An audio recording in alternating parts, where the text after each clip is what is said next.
Again, I honor and appreciate your time. Okay.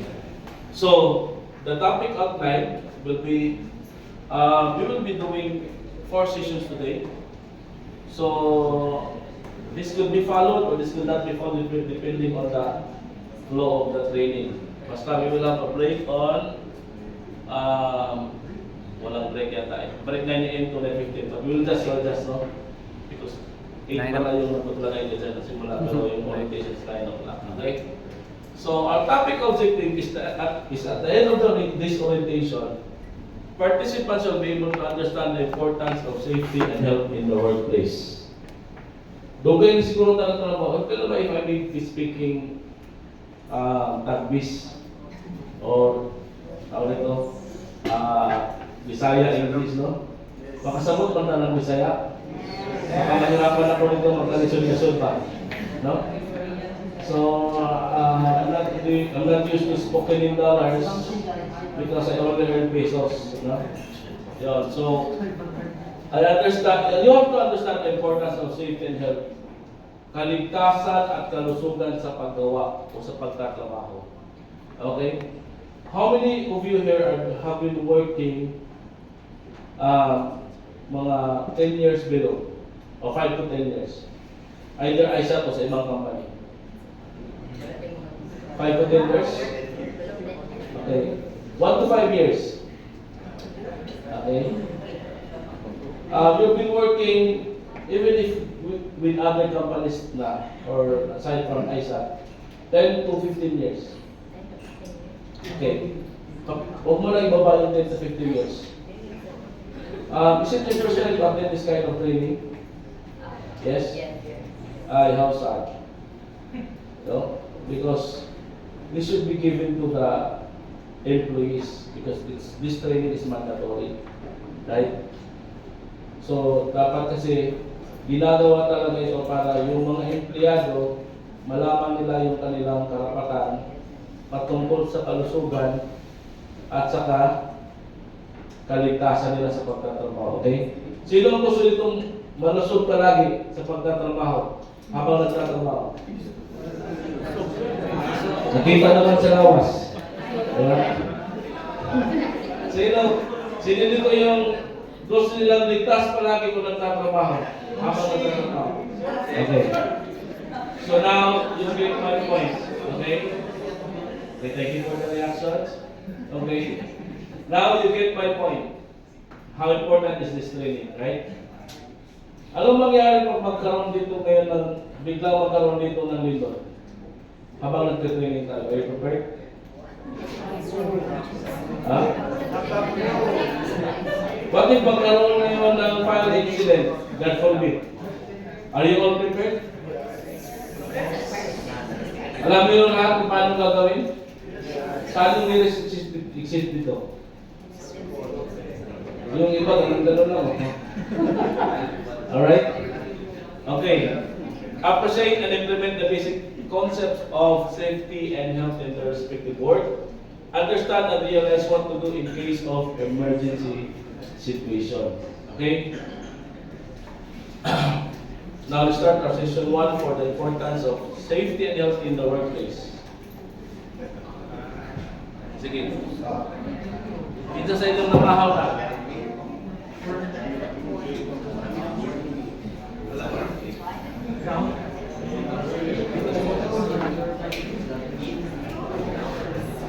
You might not be working in that kind of workplace, but the point still remains.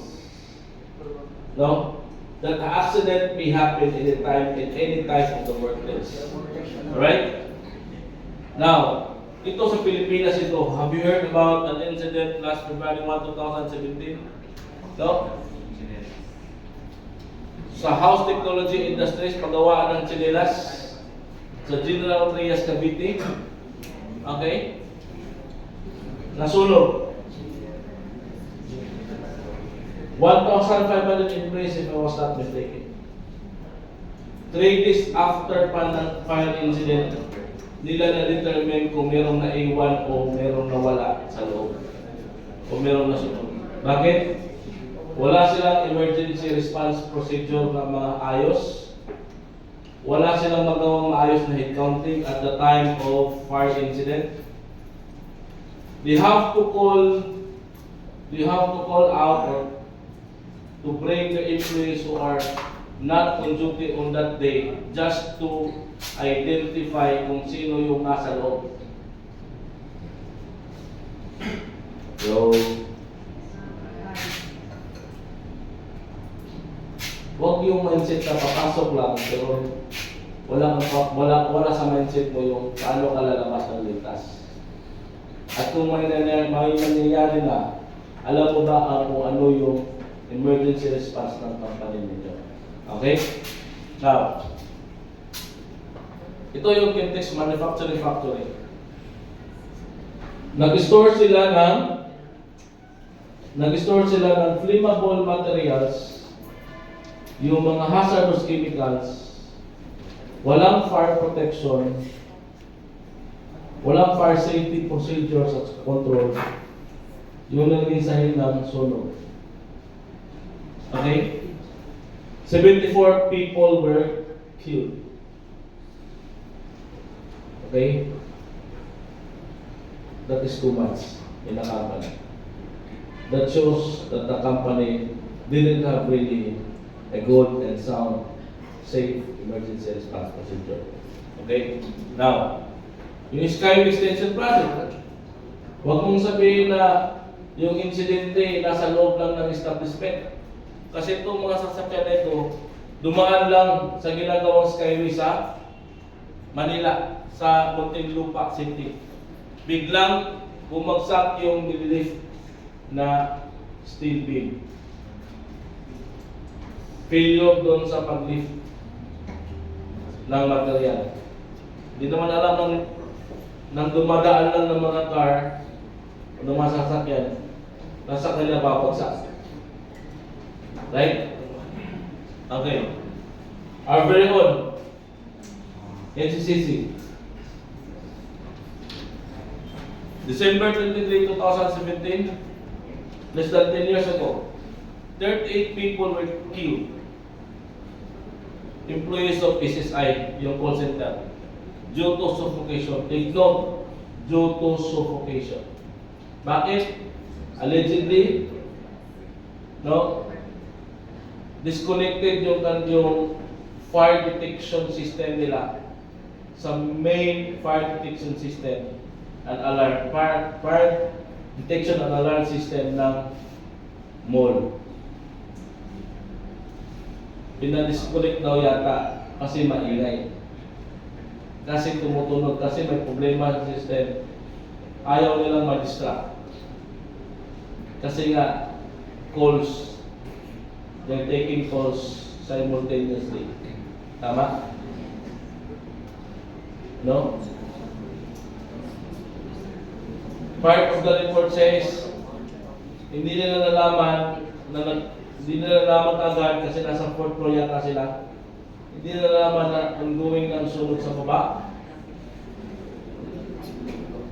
Ongoing ang sunog sa baba. Nagtatrabaho pa sila. Pangalawa, kailan nila nalaman?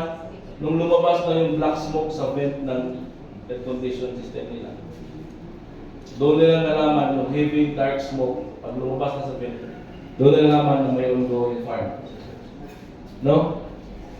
And another important findings, they were not participating religiously sa ginagawang fire drill ng mall. Kaya yung mga empleyado na tamad sumali sa mga fire drill, alalahanin niyo yung NCC Mall incident. Sir, pag may sunog sa baba, malalaman mo natin? Yes, sir. Paano, sir? May fire detection tayo dito, sir. Okay. I just pray, sir, that it is functioning. No? Okay. So, manalig tayo kay City Officer. Nasa kanya ang lahat ng kaligtasan natin sa buhay. No? Okay? Kayo ba, ini-inspect niyo ba yung mga fire detection alarm system dito? Kayo ang nag-inspect? Hindi. Manalig tayo kay safety officer. That is going to Chaco, inspecting it. Okay? Alright? Pero mamaya tuturuan ko kayo paano mag-inspect visually. Para just in case, no, mayroon kayo nakita na irregularities, pwede nyo i-report. Okay? Ayan.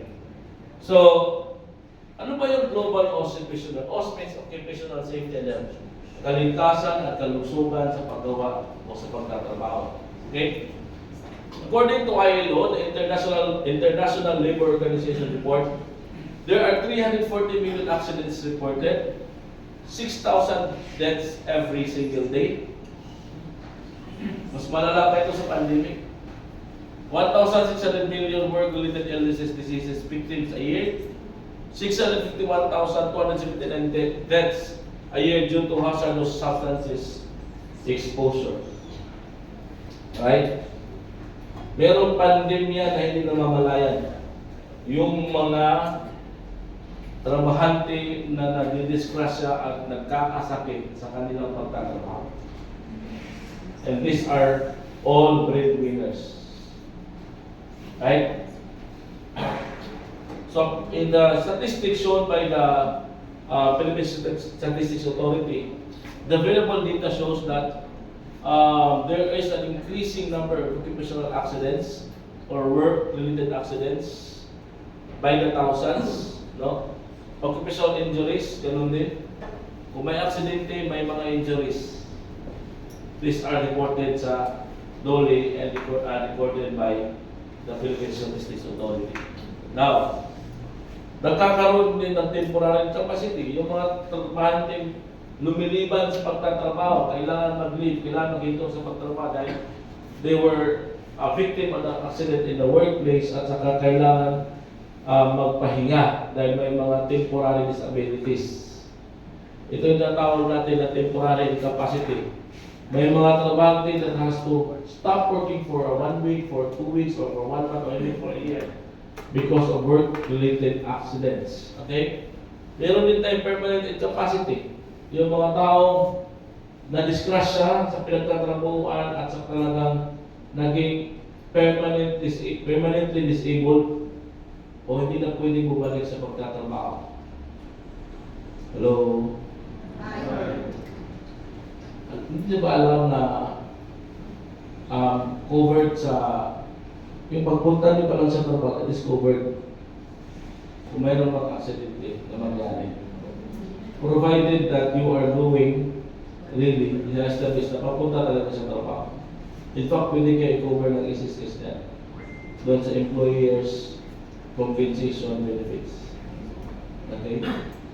So, ganun. Very important, no? Na maging ligtas tayo at maging malusog sa pagtatrabaho. Mayroon din namamatay. Hello? Nung pandemic, yung pinaka-crucial. Kasi people has to leave their work and have to do remote work. Pero meron din mga tao that has to go day by day basis to work face to face, no, even in the face of pandemic. No? Kung may nakakahawang sakit dito ngayon, isa sa atin may nagdadala ng communicable disease. No? Pwede tayong mahawa dito lahat. Right? Work-related po yun. Meron bang nurse dito? Sino ang nurse? Hi, ma'am. Kumusta yung record natin, ma'am? Sa mga health-related na incident, sa mga nagkakasakit, may nakikita ka bang pattern na anong buwan madalas magkaroon ng common colds, dumadami yung exam? Alright. So that is very important, no? The health surveillance. Yung occupational health nurse, ang function niya is not just to go on duty sa clinic, but also to do health surveillances and health evaluations, health screening and health evaluation. Okay? So mamaya malalaman niyo yung iba pa. Okay? Ito yung number of workplace accidents by industry. Alright? Pinakamarami sa manufacturing. Saan ba kayo nabilong? Sa academy? Education. Ang pinaka walang estudyante dito, ba? Puro lang ito workers. Okay. Do you conduct safety orientation sa mga students during their entry? Kasali yung safety orientation? Yung mga firemen, yung mga emergency response? Okay? Can I confirm? Okay, good. Okay. Pinaka-crucial ngayon, yung tawag ito, indiscriminate firing or assault. Right? DepEd ngayon naghihigpit. Sinasali na nila sa child protection policy. Okay? That is security threat. Yung safety kasi at security, magkapatid yan. Any lapses sa security would endanger the safety of the person inside the establishment. Alright? Hello? Nang pumasok ako kanina, walang inspection. Walang frisking. Paano pag may dala akong baril? And I did indiscriminate firing here. Hello? May security representative ba dito? Wala? Okay. So, sir, akala ko ba training ito, sir? Parang audit na yata ito, sir. That's part of the training. Right? Alright? So, ganito. Cases of occupational injuries. Yung pinaka-common is yung mga superficial injuries and open wounds. So, different industries naman ito. No? So, let's start that well. Most common part of the bodies that are being injured, no, are the lower and upper extremities. Now, I'd like to make a point here. Safety is not about rules, bad behavior. Again, can you read it for me? Safety is not just about rules, but behavior. Bad behavior. Yung kaligtasan nyo, wala ka safety officer. Right? Wala sa nurse. Yung kaligtasan nyo, nasa sarili ninyo. No? Because safety is not just about rules, but it is a behavior. Now, it's good if we will know that ISAT has a culture of safety. Because you have a good behavior here towards your safety or security. Right? Sino ba itong naiinis pag nag-i-inspection si safety officer? Sino ba dito yung hindi nagpo-comply pag may pinaka-implement si safety officer? O sino dito yung nagre-reklamo pag makulit si guard sa baba? No? Because it will show your behavior. Tama? Let those people do their job, because if you will not allow them to do their job, your safety and security is at risk. Sino nito gusto makauwi ng bahay ng ligtas? Taas ang kamay. Okay. So thank you for your appreciation. So you have to be cooperative in all the safety and security rules and regulation. Okay? Again, safety is not just about regulation. Hindi dahil sa hinigpitan ka. Hindi dahil sa pinahihirapan ka. No? But if you're aware of the purpose and its importance, then walang problema sa pagsunod, sa pag-comply. Pero pag hindi ka aware, nagre-reklamo ka. Right? Sumusuway ka. Tama ba? Pag inayos mo yung batas, pwede nang lumabas. Diba? Isabi ni Kim Chu. Okay? Benefits of safety and health. Safety protects, prevents, and corrects. To avoid, if not minimize, accident illnesses. Safety is applicable anywhere and everywhere. Safety begins at home. If you're a safety conscious person, you will be able to predict yung mga delikado. Nakikita mo yan. Kung nakikita mo, makakaiwas ka. No? At sa pag may nangyari, sa bahay mo dito, kinokorek mo. Right? To avoid, if not minimize, accident.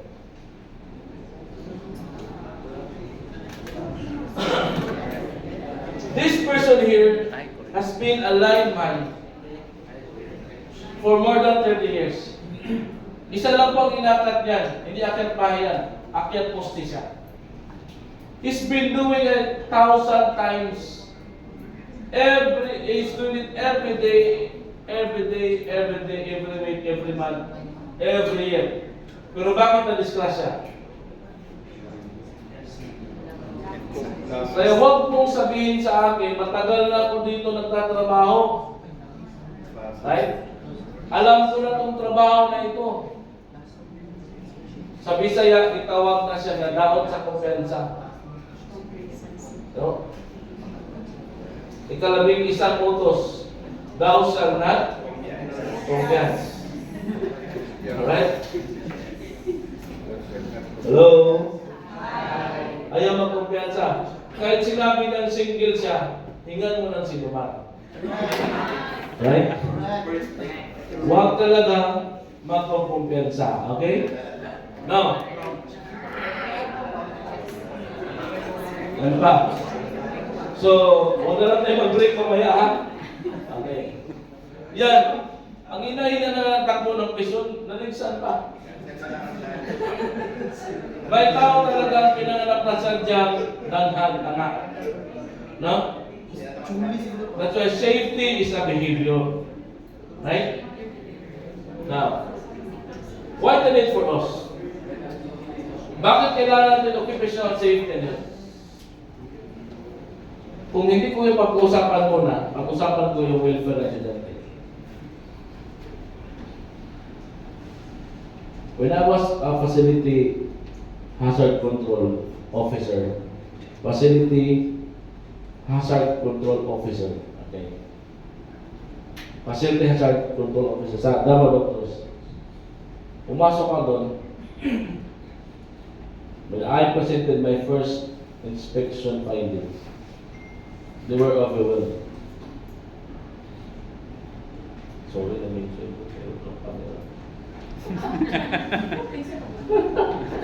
lang. Kung sino man yung may-ari ng liquor, please, for yung consumption nito is not for the purpose of this training lang. Yes. Okay. When I was working as in a hospital, where I was the facility hazard and safety control officer, when I presented the findings, sabi ko, dami, overwhelmed sila. We are one of the top hospital here. And the people that goes here are sons of millionaires and billionaires. Children of. Pag hindi natin ito nailayos, magkaroon ng mass casualty incident. Pinili sa MCI, mass casualty incident. An incident resulting to multiple tens, if not hundreds of fatalities. And in the event that the government inspectors will do the inspection after the incident, find out that there were non-compliances, that is a ground for class suits. That is a ground na pagreklamo sila na meron kasing lapses on our part. Right? So, inayos nila. In fairness naman doon sa company. And they were appreciative of the findings. Especially doon sa mga fire exit. May mga fire exit na hindi mamamatay yung tao sa sunog, mamamatay sila sa fire exit. Dahil paggawas nila, malintong dalitso. No?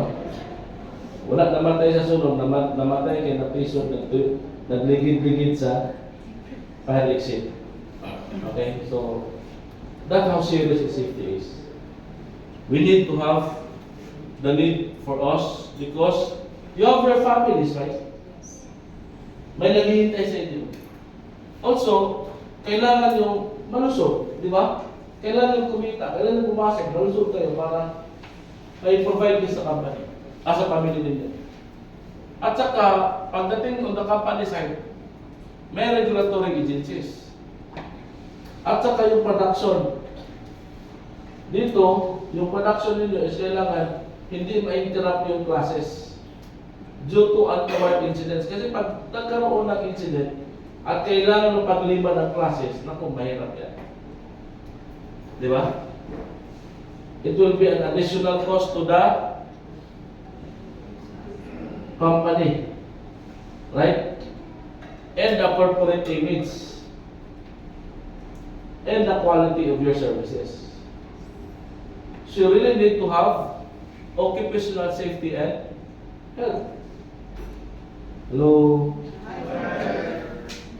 Kaya ko when I'm doing consultancy with other companies, ang gusto ko lang kausap yung may-ari.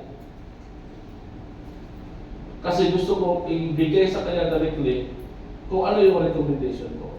And if ayaw niya, at hindi siya mag-cooperate, at hindi na na-appreciate yung recommendation ko, hinto ako sa consultancy ko. I've done it many times. Pagkausap ko yung may-ari, mayroon ako mga recommendations, pero hindi na ko comply. Ma'am, tapos na po yung consultancy ko. I'm done po. Yun na lang ang gagawin ko. Right? Pero they love my work kasi I will speak to them honestly, brutally frank. No? Sinasabi ko talaga kung ano yung nakikita ko. Right? Kasi it's for the safety of their employees. Yan. Why the need for us? Productivity is equivalent to safety and health plus quality. Huwag niyo i-neglect yung kaligtasan at sa kalusugan ninyo at kaligtasan ng establishment nito kasi lahat kayo dito nabubuhay. Right? Whatever happens in this workplace, domino effect yan. Right? Now, there is 4 M's of business. Tayo naman may dado, ang hiling natin pagreklamo, di ba? Ma'am, sir, dapat ganito, ganito. Para manawaan nyo. Sa business kasi, no? It's like a pyramid. On top is the management. Second is the money and the materials. O tawag natin dito, operational expense. O yung ayaw mo na equipments, materials. Dito yung capex. Supposedly dito yung operational expense. And manpower. Tayo yun. A good foundation of a company is kung yung mga nagtatrabaho dito ay ligtas, malusog, at mababait, produktibo, maganda yung asal. Right? Cooperative sa company. No? Pag ganun yung workforce natin dito, no wonder, no? ISAT really is making its name in the education industry o sector. Pag bisita mo lang dito, sabi ko, sikat ng ISAT pa. So, kasi, dati, parang, nandito na ako for the last 22 years, na ako, 23. Somehow, nakita ko ito na, yung nagsisimula, di ba? Dito, di ba ba? Tapos, hindi ko nakita yung nasa loob. Pumasok ko dito na, nakita pala dito, tapos dami na pala ng estudyante. At saka knowing na you are the one of yung tawag dito, top of the mind ba? Pag sinabi mong aviation school sa Davao, parang top naman kayo dyan. Diba? Baka hindi ang kabayaran mamaya eh. No? But honestly, it's a proud dito sa Davao. Diba ng homegrown dito na lumalaking school, if not pinakamalaki, pagdating sa aviation school, di ba? No? So, pero ito yung tandaan nyo. Gaano man kayo ka-importante manpower o tayo as a worker, where the workforce, where the we provide productivity to the company. Please don't forget na yung management, yung pa rin, ang siya pa rin may pinakamalaking responsibility. Siya yung nakahanap ng pera. Hindi lalo mag-expand, magkaroon ng business expansion. Kailangan mo maghanap o maggumawa ng parang magplano paano mo i-cover up yung expenses doon sa expansion. Kahit hindi pa masyadong kumikita yung existing na business. Hello? Kagaya ng company namin sa manufacturing, yung bayarin namin sa fuel, 1.5 million a day. Sa kuryente, 1 million din. Hindi ko alam dito sa ISAP, magkano yung OPEX dito. Kuryente, tubig, manpower, salary. Di ba? Napakabigat yan. Di ba na kung malaki ng negosyante, pero I share the same burden. Pero we have to do it. We have to continuously do it kasi we have families to provide. Di ba? So sana na-appreciate ko rin yung may-ari. And, alam ka eh.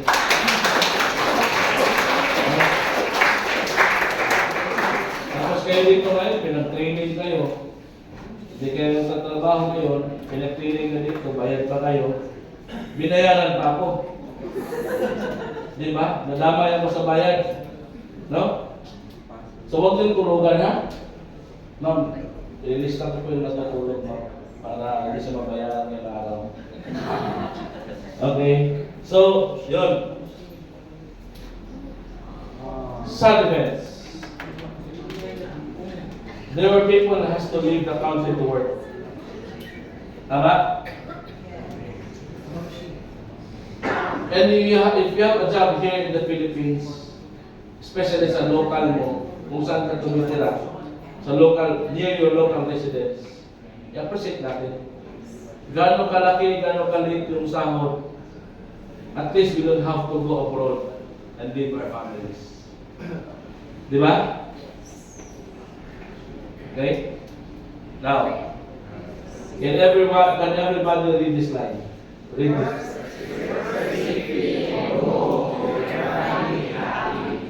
Yung may conviction naman.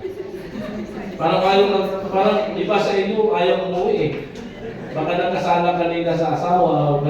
Okay, so, can we do it? Everybody, please, with conviction. Galing sa puso. 1, 2, 3, go. Work safely and go home to your family happily. Yes. Kami mga employer, gusto din namin yan. No? Gusto namin yan. Na bawat isang empleyado namin uuwi ng ligtas sa kanilang pamilya. Right? When I was working in a 13-acre plant with 700 employees, my favorite spot in the plant is nandun sa gate, exit gate namin. Why? Around 4 o'clock, gusto kong tingnan yung mga tao masaya, ngumingiti, maligaya silang uuwi sa kanilang pamilya. That for me is a fulfillment of a safety officer. Yung mga taong inaalagaan ko na maging ligtas, palagi uuwi sila ng ligtas sa punta sa kanilang family. Okay? Sino dito yung may mga anak? Okay? Okay. Uuwi kayo ng maaga kasi magtimpla pa kayo ng gatas. Okay? Oh. Alright.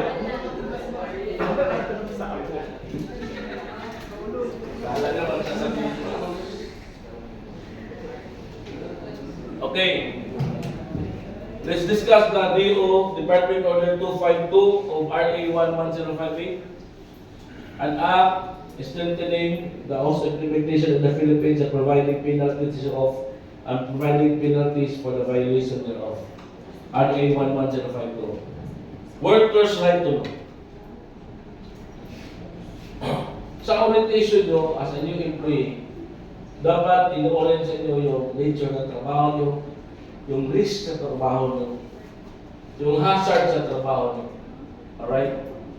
Hindi lang yung tawag dito, yung emergency response ng company dapat kasali yan sa new employee orientation. Alright? Hindi lang dapat i-orient yung job description nyo, no? Kung magkano ang salary nyo. Most important is you have the right to know ano yung mga hazard, risk sa pagtatrabaho ninyo, at ano yung mga controls na provided by the company, at ano din yung aside from the control provided, ano din yung emergency response. Okay? Procedure ng company ninyo. Workers' right to refuse unsafe work. Gusto ko malaman nyo na pwede na kayo hindi pumasok bukas. Mag-refuse na kayo sa trabaho ninyo. After this training. No. Itong workers' right to refuse unsafe work, hindi yung pwede mo i-take advantage na, ma'am, sabi sa training, I have the right to refuse work. Take note, unsafe work. Right? And even if there's a present hazard or risk associated sa trabaho mo, hindi pa rin yung reason para mag-refuse ka ng work. As long as you were informed, as long as there were controls provided by the company. Example, kung ang trabaho mo maglimpyo ng glass sa gawas, huwag mong sabihin, ma'am, hindi ako magtrabaho ma'am kasi unsafe yan. O di wala na maglilinis na glass. As long as you were informed of the risk, the hazard and the risk, and there were controls provided by the company to keep you away from any accident, you don't have the right to refuse work. For another example of unsafe work.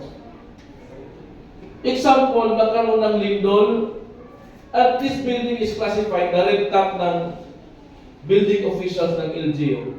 Tapos pinapasok pa rin kayo, that is unsafe work. Right? Example, nagkaroon ng sunog sa establishment dito, at saka hindi pa safe, dineclare ng BIP, hindi pa safe for occupancy. Pinapasok pa rin kayo, that is unsafe work. Right? And you have the right to refuse.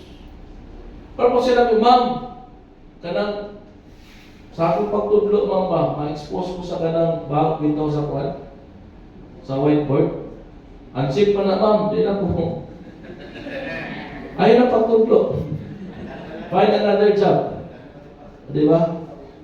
That law was not created to provide excuses, not for you not to work, to go around the law. Dili pa na pwede.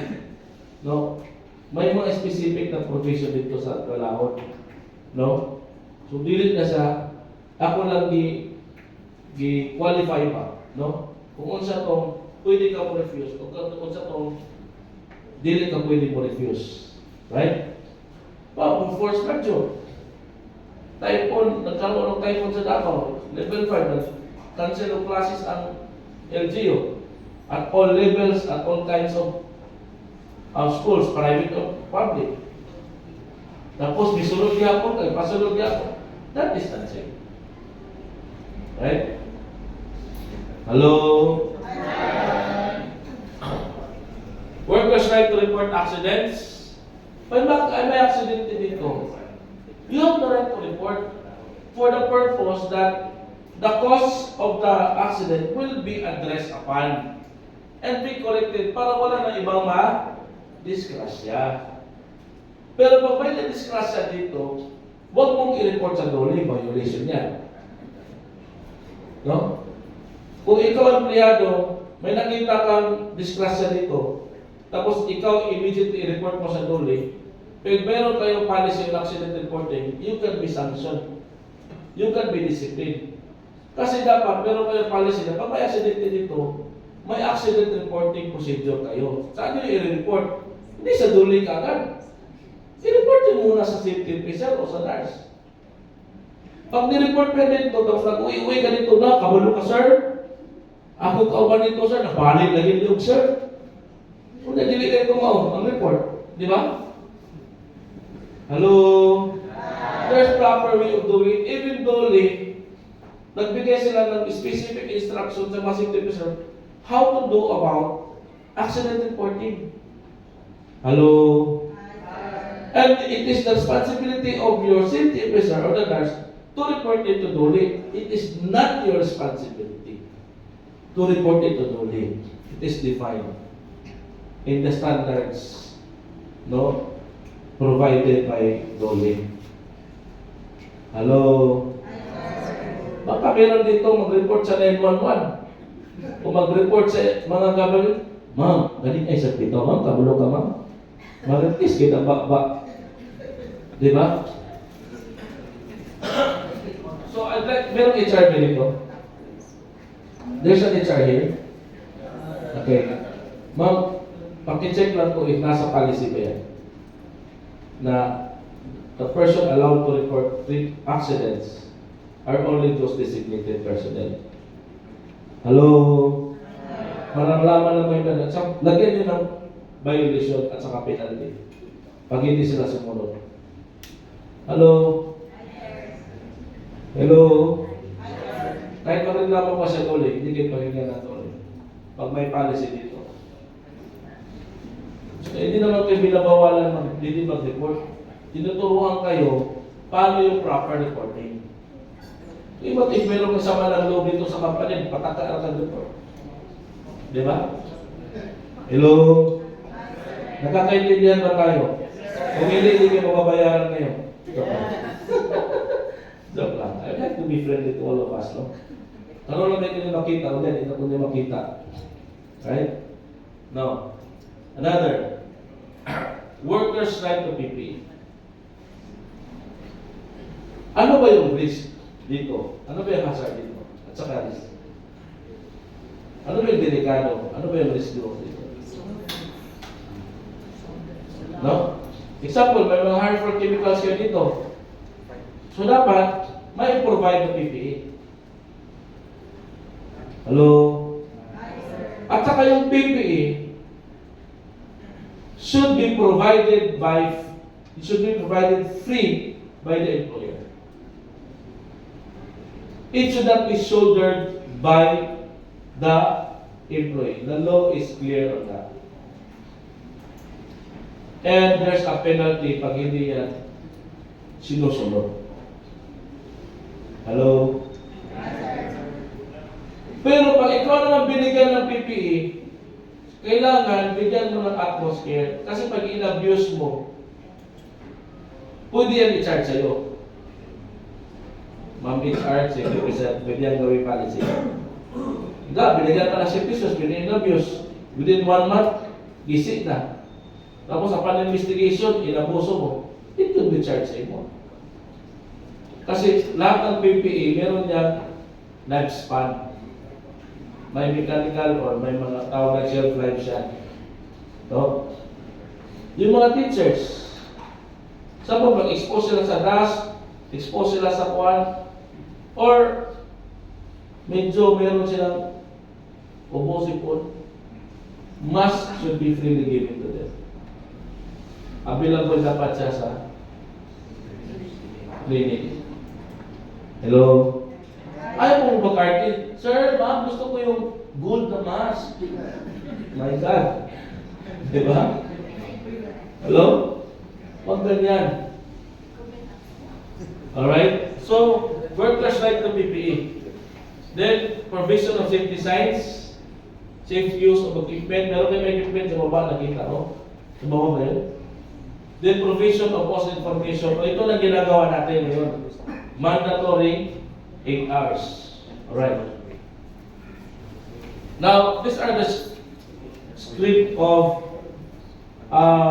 from the DO 252. Yes. So, Section 34, Occupational Safety and Standards for other large establishment. Kayo kasi, ilan kayo biyaga dito?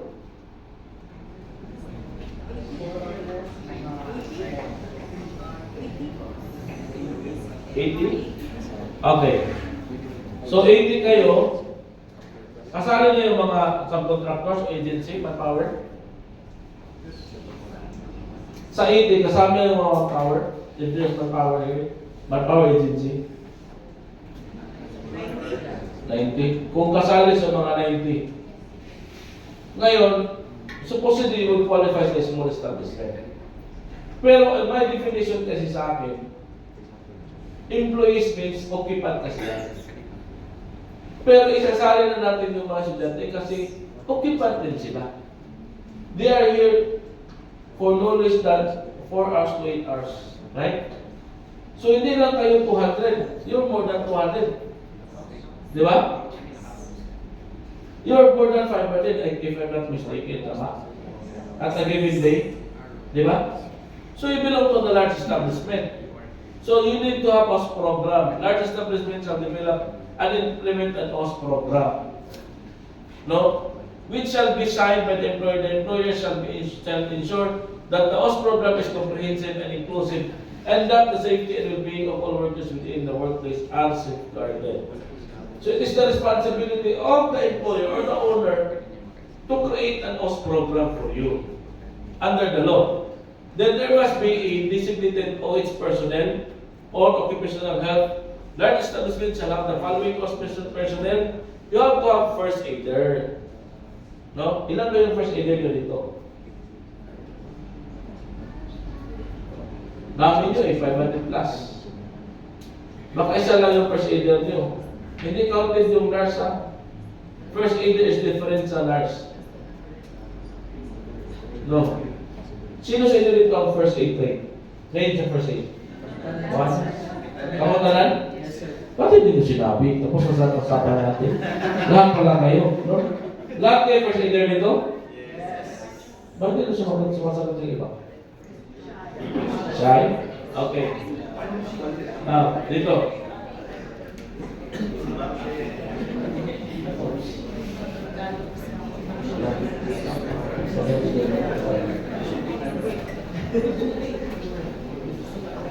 Alright. Wala yan. Putol.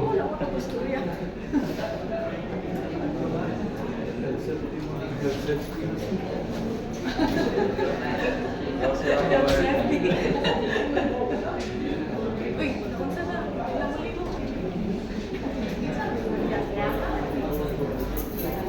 Ilang muli mo.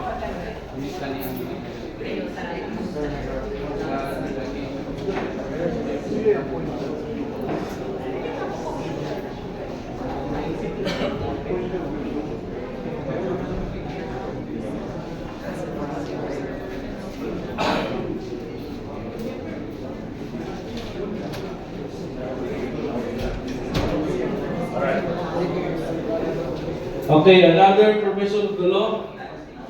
Kaya ito ha, dapat meron kayong safety officer, meron kayong occupational health nurse, at saka meron kayong kahit part-time na dentist and physician. Hindi naman ito full-time, part-time lang. No? May part-time, may visiting na physician. Pero yung physician, may classification na.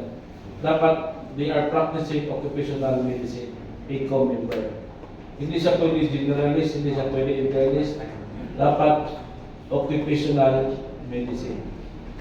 Na tumitingin sa inyo at sa kanyang mga sudante ninyo. Hello? Okay. So its facilities, large establishments have the following. Meron kayong clinic, yes. Meron kayong host committee. I'd like to check kung tama pa rin yung structure ng host committee ninyo. Because the head of your host committee must be the highest officer on duty every day. It doesn't necessarily yung may-ari. Pero yung nagduduty dito, the highest officer, highest position. Okay? It could be the manager, the HR manager, it could be the operations manager, it could be the principal, or the school director. Right? Now, ang safety officer is the secretary. Now, ito po yung mga violations, prohibited acts and corresponding penalties. Pag hindi kayo registered sa DOLE, non-registration of establishment, Rule 1020 yan ang standard. Yung penalty po, first offense is 1,000. Pag hindi nagsasubmit yung safety officer nyo ng mga reports, WAER, AEDR, AEMAR, first offense 1,000, second offense 1,000, third offense 3,000. Pag wala kayong first aider, 3,000, first offense 5,000, second offense 7,000, third offense. No safety officer 3,000, first offense, second offense 5,000, no, and 7,000 on third offense. No safety signages, so ganito yung mga, basta may mga penalty, no workers welfare facilities. E paano pag lahat na yan wala kayo, di total mo yan? Every day yan, ha? Until it is being complied. No? No workers welfare facility. Ano ba yung workers welfare facility? Pag may babae dito, more than 50, dapat meron kayong breastfeeding room. Okay? Tapos yung mga CR nyo, merong gender assignment. Hello? Yun yung welfare facilities. Safe drinking water, clean toilet, yun yung mga welfare facilities. Alright? Ang nag-inspection, do you do sanitation inspection here? It is usually, sa amin, sa company namin before, it is done by our OH stars. Meron inspection sa lahat ng mga sanitary, CR, lahat. Aside dun sa, hindi siya naglilinis. Nag-inspect lang siya. Kinukul lang ko yung maintenance pag marumi. No? So meron siya routine inspection doon sa sanitation. No? And the nurse kasi could also act as the sanitation officer of the establishment if you don't have PCO. No? Now, failure, no competent person to handle critical jobs, may penalty na naman, 357. No OS committee, 357. No OS program, ano yung no OS program is 5,000, 10,000, 15,000. Failure to implement appropriate engineering and administrative PPP controls. Improper labeling, handling, storage, disposal, and transport of hazardous substances. No? Kung meron kayong harmful dito na mga chemicals, it should be handled properly. No? Improper failure to conduct work environment measurement, temperature, humidity, pressure elimination, ventilation, noise concentration of substances, airborne. No permit to operate on mechanical equipment. Kung meron kayo dito mga elevator, no? Meron kayong mga pressure vessel, no? No standard operating procedure for mechanical equipment and electrical installation. No permit system for critical jobs or high-risk jobs. Improper storage, transport, and disposal of explosives. No CHP, construction naman ito, dito sa inyo. Pero kung may construction dito sa building, dapat mayroong construction safety and program. Require yan para safe yung ensure na yung construction activities is safe para sa mga estudyante at patramatic. Non-provision of temporary accommodation and welfare facility for construction. Hindi naman ito sa inyo. No medical surveillance. Pag nag-ulit ang rule, tinitingnan kung mayroong health surveillance. No? Meron bang kahit BP monitoring every month, BMI monitoring, nakalist ba yung mga sakit na record within the month, within a quarter, within 6 months, or within 1 year? Ano yung mga findings ng individual na tao during their annual physical examination? PPE kayo dito? Annual, ano? Tomorrow? Okay. Do you do random blood testing? Yes. Alright. Dapat lang. Kasi malapit kayo sa supply nito. No? Now, let's go. No personal service or training, no on-site personal receiving, critical process materials equipment, no expansion facilities, no compliance with other issuance mentioned in the revised rules. So pag wala kayong personnel o kulang personnel niyo, wala pang training, penalty pa rin yan. Okay? No on-site personnel overseeing critical process materials or equipment. So kayo mag-identify niyo yung mga critical processes dito. Alright. Ito yung kailangan nyo dito tayo sa other yards. Kailangan nyo ng 3 first aider. Ano? Dito kayo sa 500 na kayo eh. So dapat kayo meron 5 first aider at saka meron kayo isang SO3 at isang SO4. Consultant. Need din nyo ng safety consultant kung more than 500 kayo.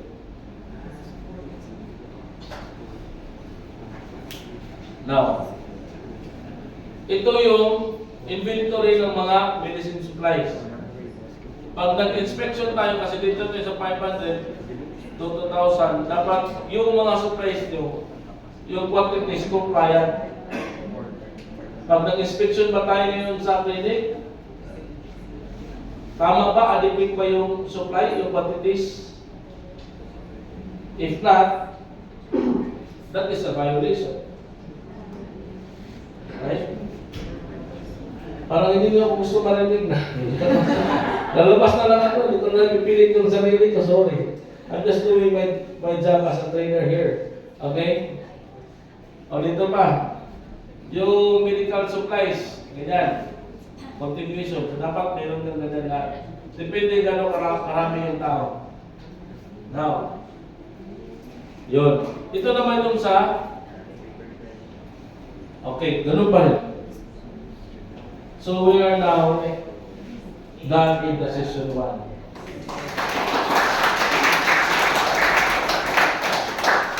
Sensory overload na ba? Marami na bang information? Okay, so let's have a 3 minutes break if you don't mind. Gusto mag-CR break? No? Or mag-water break? Let's have a 3 minutes break.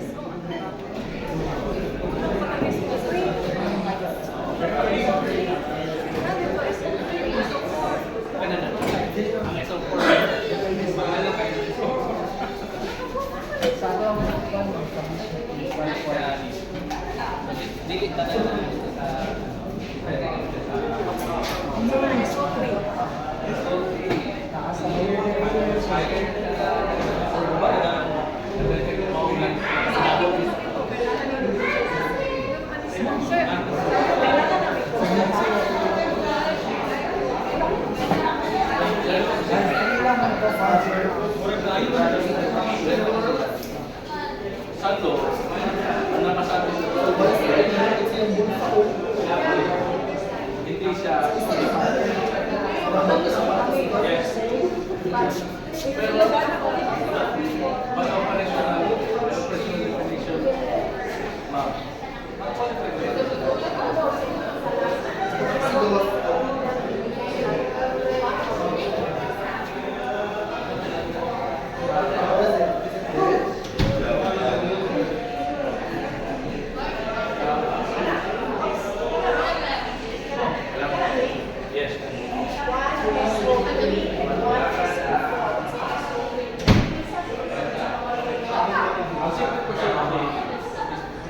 Can be distributed.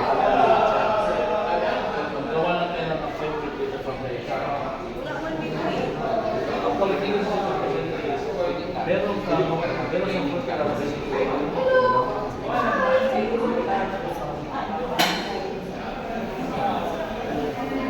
What are you doing? Training with us? You listen also, okay? ang qualification mo mga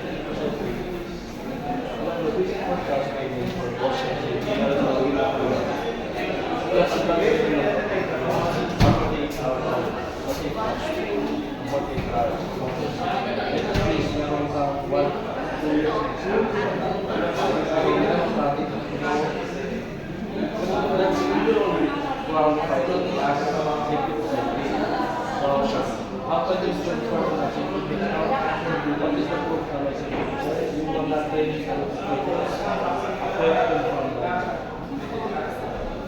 you are as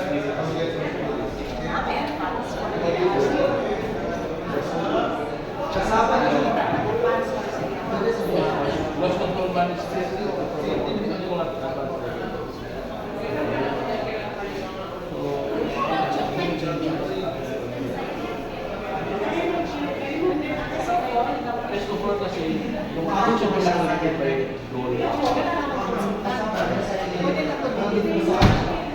check full time. Pwede na check full time. Ang purpose of full time, kasi sa mga mag-engage natin kung ano yung mga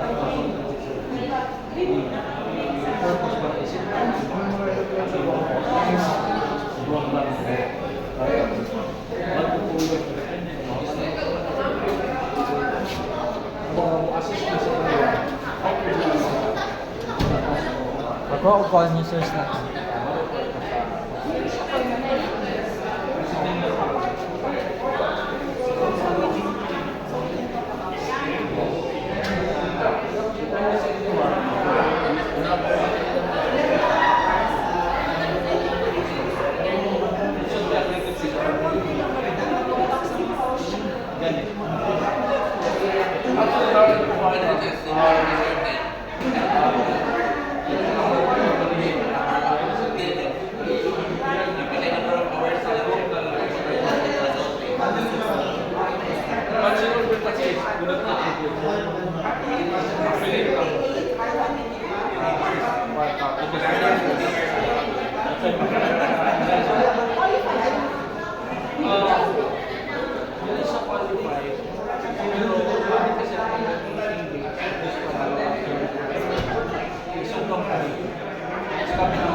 kami na mag-provide. Kasi set up sa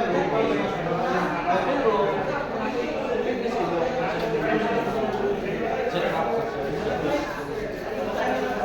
They want us to be here once a year.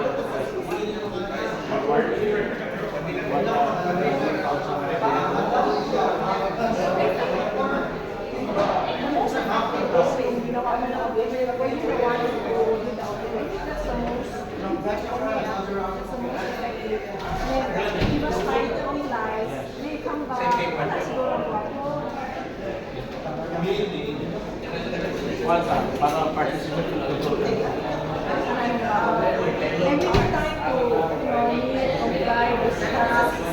We will guide you all the way.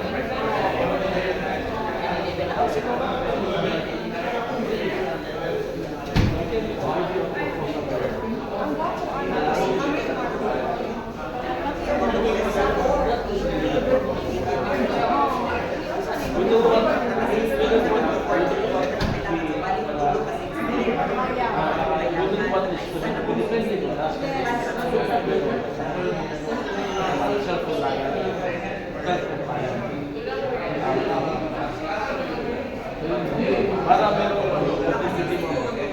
Kaya yung question ng policy, kaya yung question ng policy, mapasok po doon. Tapos wala kong counterpart. Ito ba yung wala kong tao dito. Dapat meron tao dito. Magsasayang ka na lang pera sa akin. Kaya kung wala yung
Alright.